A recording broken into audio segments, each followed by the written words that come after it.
ছাত্ররা যদি মনে করে যে না আমি এমপি হিসাবে রিজাইন করলে এদের জন্য শান্তি হবে, তাও দেশটা শান্তি হবে, আমি লিখে দিয়ে যাচ্ছি আমি রিজাইন করব। আপনার সমস্যা আর আমার সমস্যা কোথায় জানেন? বিশ্বাসের সমস্যা। এই সরকারকে আরো অনেক পথ পাড়ি দিতে হবে। যাদের মনে কষ্ট পাইছে, এই মনে কষ্টকে আবার বেক করে নিয়ে আসার জন্য একটা লম্বা পথ পাড়ি দিতে হবে। শুনেন, প্রশ্ন হচ্ছে গিয়ে যে আপনার সমস্যা আর আমার সমস্যা কোথায় জানেন? বিশ্বাসের সমস্যা। আপনার যদি বিশ্বাস থাকে কোনো সংগঠনের প্রতি, প্রতিষ্ঠানের প্রতি, তা আপনি তো এখানে চা খাইতেও যেতে পারেন। আমি তো যাই, ডিবি অফিসে যাই, কিন্তু ডিবি অফিসে চা খাইতে গেলে আমারও মনে হয় মাঝে মধ্যে একটা মানুষের ভয় আছে যে ডিবি অফিসে চা খাইতে গেলে মনে হয় কি না কি করে। আর আমাদের এই ট্রেডিশন আছে, কেউ চা খাইতে দাওয়াত দিলেই মানুষ ভয় পায়, মনে করে যে চা খাইতে দাওয়াত দেয় না জানি কি করে, নিরাপত্তার অভাবে। না না, বিষয়টা হচ্ছে গিয়ে তারা যারা বেরোয় আসছে একমাত্র তারাই বলতে পারবে যে এটা কতটা অ্যাপ্রোপ্রিয়েট ছিল। এইটাই তো আমি বললাম যে আপনাদের ছাত্রলীগের যারা ভুয়া ভুয়া বলছেন, তারা নিজের লোকই তো ভুয়া ভুয়া বলছেন। এবং আরো শুধু ভুয়া বিষয় না, বা ধরেন ছাত্রলীগের যারা ভুয়া না বলে যদি তার প্রশংসা করতো, তাতেও তো দায় এড়ানো যাবে না।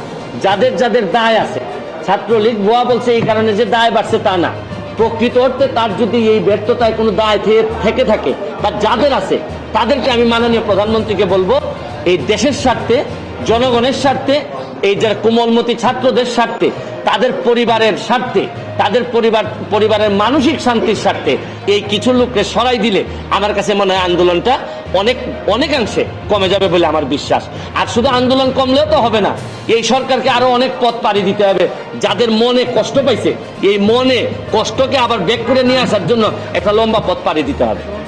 এখন যারা মাঠে আন্দোলন করছে তারা বলছে যে সাধারণ শিক্ষার্থীদেরকে তুলে নেওয়া বিভিন্ন জায়গা থেকে, এই কারণেই তারা আন্দোলন করছে, তাদের মুক্তির আন্দোলন করছে। সবই তো একই আন্দোলনের মধ্যে। মুক্তিটা হচ্ছে গিয়ে কি কারণে ধরে নেওয়া হয়, কি কারণে আন্দোলনে যাওয়ার কারণে, রিস্কের কারণে। এখন সহিংসতা করেনি বা করছে, এটা তো ডিসপিউটেড কোয়েশ্চেন অফ ফ্যাক্ট। এটা একমাত্র তদন্ততেই জানা যায়। আপনার কাছে সবাই, আমার কাছে মামলা যখন আসে সবাই বলে যে মিথ্যা মামলা। যখন আমার কাছে জামিনের জন্য আসে সবাই বলে যে ভাই আমার বিরুদ্ধে একটা মিথ্যা মামলা হয়েছে। এটা তো আসলে ডিসপিউটেড কোয়েশ্চেন অফ ফ্যাক্ট। তবে আমি মনে করি আপনি এইসব তো সাইড এফেক্ট, আর মেইন এফেক্ট হচ্ছে গিয়ে ছাত্রছাত্রীদের মনে যে প্রভাব পড়ছে, এই প্রভাব থেকে বেরোয় আসতে হবে। এদেরকে একটা শান্তির জায়গায় সান্ত্বনা আমাদেরকে দিতে হবে। আমাদের কিছু লোককে এই জায়গা থেকে সরে যেতে হবে।